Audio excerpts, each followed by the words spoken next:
La inflación del mes de enero fue 1,8% y de esa forma la inflación de los últimos 12 meses quedó en 8,2%.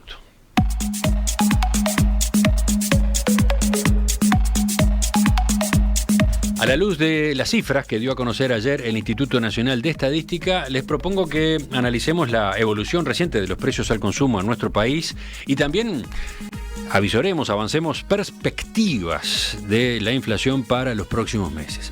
Para eso estamos con la economista Florencia Carriquiri, socia en Exante. Florencia, buen día. Buen día, Emiliano. Gabriela, ¿cómo andan?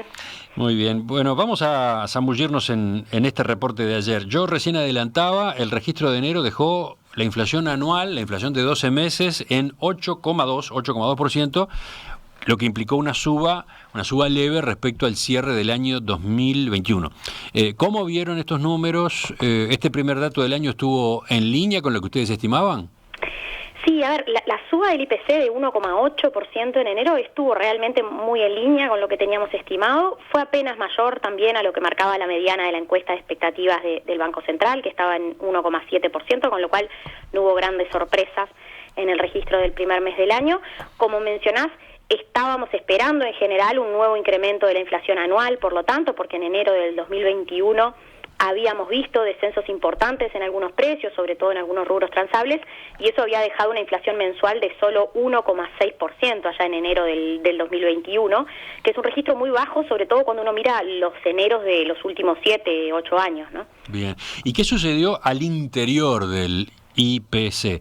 Supongo que el ajuste de tarifas públicas tuvo una incidencia en la inflación del mes, ¿no?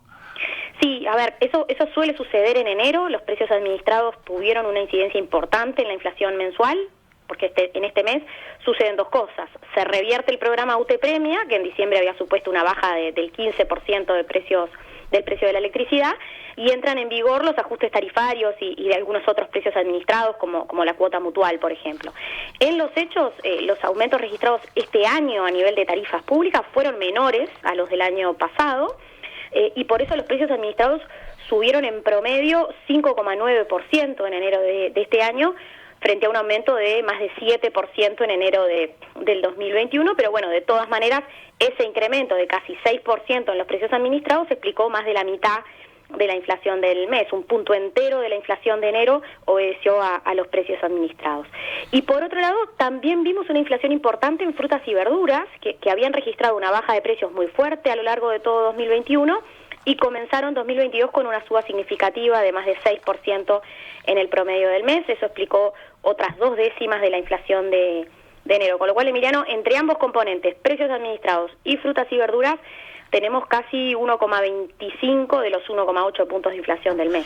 Florencia, y más allá de esos componentes más volátiles y menos sujetos a las fuerzas del mercado, podríamos decir, más allá de esos factores, ¿qué sucedió a nivel de los precios al interior del núcleo del IPC? ¿Cómo evolucionó en este comienzo del año lo que suelen llamar inflación subyacente? Bueno, a ver, cuando miramos el núcleo del IPC, como decís, hay que tener presente que enero suele ser también un mes de inflación subyacente alta. En enero se ajustan en general salarios en una cantidad de sectores, y eso junto con los ajustes tarifarios suele suponer incrementos en varios precios de la canasta, sobre todo a nivel de lo que llamamos precios no transables, es decir, a nivel de bienes y servicios que no se comercian con el exterior y que por tanto sus precios se forman en función de la dinámica de oferta y demanda a nivel local, esencialmente. Bueno, empecemos por ahí. Entonces, ¿cómo se comportaron los precios no transables en enero? Bueno, en enero de este año los precios no transables aumentaron en promedio 1,1%. Eso supuso un incremento algo mayor al de enero del 2021, sobre todo como resultado de 2 elementos. Por un lado, el incremento del IMESI al tabaco este año fue muy superior al que habíamos visto el año pasado, más del doble del año pasado. Y por otro lado, en algunos rubros dolarizados, como los hoteles o los seguros, por ejemplo, la suba de precios fue muy superior este año. Recordemos que el año pasado el dólar había comenzado el año bajando. Y bueno, y de esa manera la inflación no transable tuvo cierto aumento en la medición interanual, aunque todavía se mantiene por debajo del 8%. Luego está el otro gran componente del IPC, que es el transable, donde están todos aquellos bienes y servicios que sí se comercian internacionalmente y que por tanto suelen estar vinculados a algún precio de referencia global y están más directamente impactados por el tipo de cambio. ¿Y qué sucedió en esa parte de la canasta? ¿Cómo fue la inflación transable en el mes de enero? El dólar tuvo una suba muy ligera, muy suave en el promedio del mes, ¿no? Sí, la verdad es que el dólar no tuvo una suba muy significativa en el mes. La inflación transable de enero fue baja, fue de solo 0,2%, bastante menor a la que veníamos viendo en meses anteriores, porque además bajaron los precios de la carne, por ejemplo, y también descendieron precios como la vestimenta y el calzado o los pasajes de avión, que venían siendo rubros con subas fuertes en los meses anteriores. Sin embargo, en la medición interanual, cuando miramos la 12 meses, la inflación transable aumentó también porque al inicio de 2021 habíamos visto un registro levemente negativo en este componente de la canasta, en medio de una baja del dólar y de caídas también de algunos rubros fuertes. Concretamente, la inflación transable en 12 meses subió a más de 11%, que es el mayor registro desde septiembre de 2020. Hay que recordar que en el último año vimos aumentos muy fuertes a nivel de los alimentos, sobre todo en las carnes, pero también en otros rubros transables, seguramente recogiendo el impacto de mayores costos de transporte en medio de la crisis logística mundial. Y bueno, esta suba de los precios transables, de hecho, está siendo clave en el aumento que tuvo la inflación en los últimos meses. Bueno, entonces, a partir de estos datos que hemos venido mencionando y analizando, ¿qué proyecciones de inflación tienen allí en Exante para los próximos meses? Bueno, a ver, como decía al inicio, la inflación de enero estuvo muy en línea con lo que estimábamos. Como hemos comentado otras veces, la inflación mostró en este último año más persistencia de lo que quizás preveíamos algunos meses atrás. Eso sucedió en buena parte del mundo y Uruguay no fue la excepción.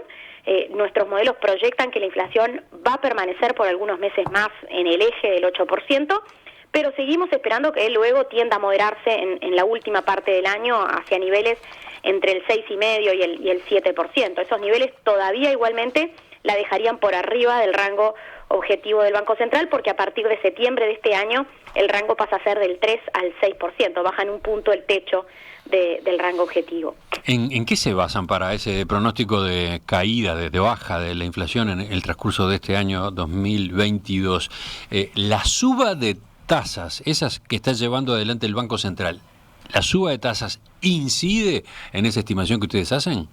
Bueno, es una buena pregunta, Emiliano, porque sin duda estamos viendo en estos últimos meses un giro notoriamente más contractivo de la política monetaria, que además se profundizaría en el comienzo de este año, según el propio Comité de Política Monetaria señalizó en su última reunión. Hay notoriamente un objetivo muy explícito de moderar la inflación por parte de la autoridad monetaria. Esto debería contribuir sin duda a esa moderación de la inflación que recién les comentaba, pero más allá de este factor más doméstico, digamos, también estamos previendo menores presiones inflacionarias desde el frente externo. En particular, en nuestro escenario base, prevemos que la inflación tienda a ceder en el resto del mundo también este año, con una moderación de los precios de los alimentos y de los commodities en general, que a nuestro juicio no van a repetir incrementos tan fuertes como los vistos en 2021, y al mismo tiempo tampoco esperamos volver a ver subas de los precios de los combustibles tan fuertes como las del año pasado.